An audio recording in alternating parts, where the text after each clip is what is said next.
Over the next few days, Ryota decided to explore the 4th level of the Talula dungeon. There, they encountered a rare slime monster.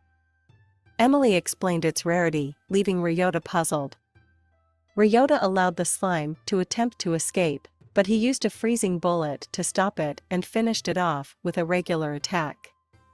Surprisingly, the drop item was not the usual food, it was a necklace, a first for Emily to witness from a rare monster. Ryota decided to give the necklace to Emily, who blushed, thinking it was a declaration of feelings. Emily was happy and thanked him, but her joy was short-lived when Ryota mentioned that the necklace would double her drop rate. Emily got upset, realizing she had misunderstood Ryota's intentions.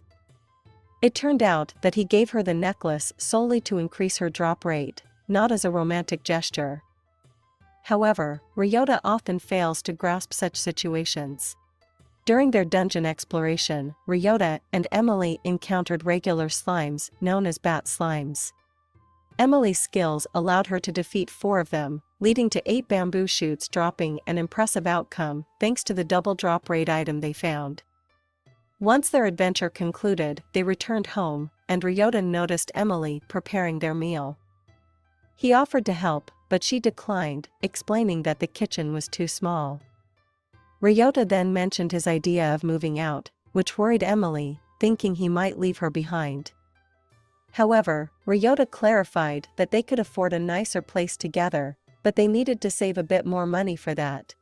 The next day, Ryota planned to gather more bamboo shoots to earn money for their new home. He took the bamboo shoots to the trading center to sell them, where he met Urza, an acquaintance who mentioned the difficulty of appraising them. Suddenly, a girl named Erica Macy approached Ryota and asked if she could have his bamboo shoots. She showcased impressive knife skills and praised the taste of the bamboo shoot, even when it was raw. Erica Macy turned out to be a renowned culinary expert in their world. She offered to buy all the bamboo shoots, explaining their potential value due to her approval.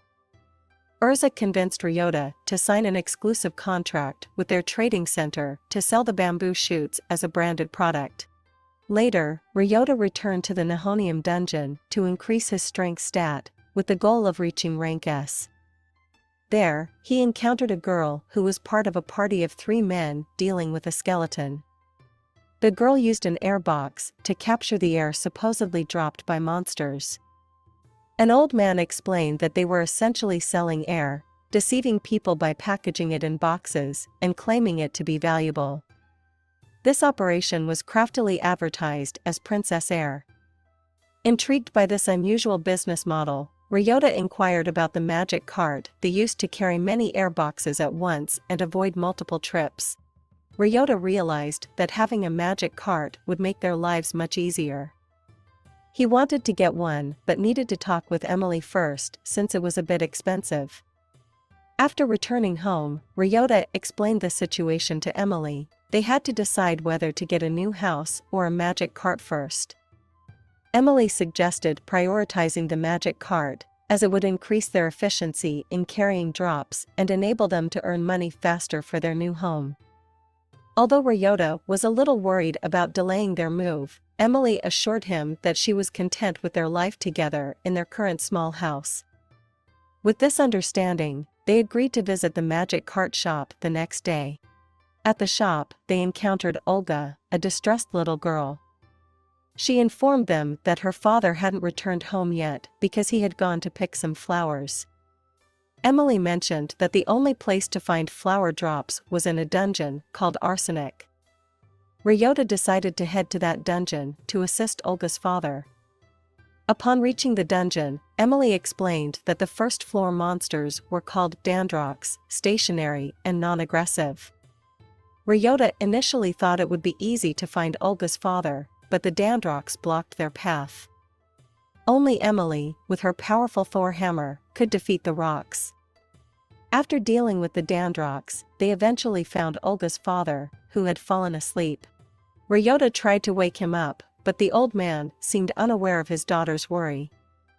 He explained that he had come to the dungeon to gather materials for his new magic cart prototype, but the Dandrox had impeded his progress. Ryota decided to lend a hand and suggested searching for a rare monster, called a flying rock. Emily used her hammer to shatter the flying rock, which dropped the flower the old man needed.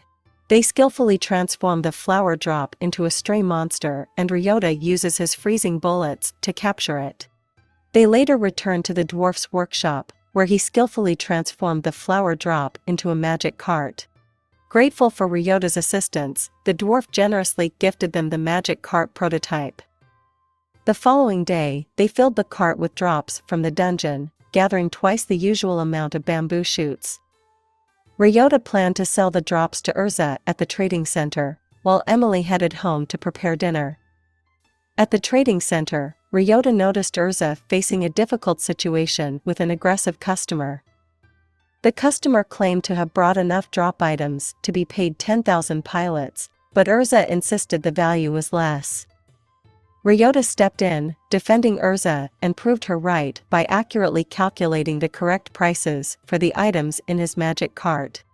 The irate customer accused the trading center of scamming and attempted to attack Ryota, but he swiftly neutralized the situation with a freezing bullet.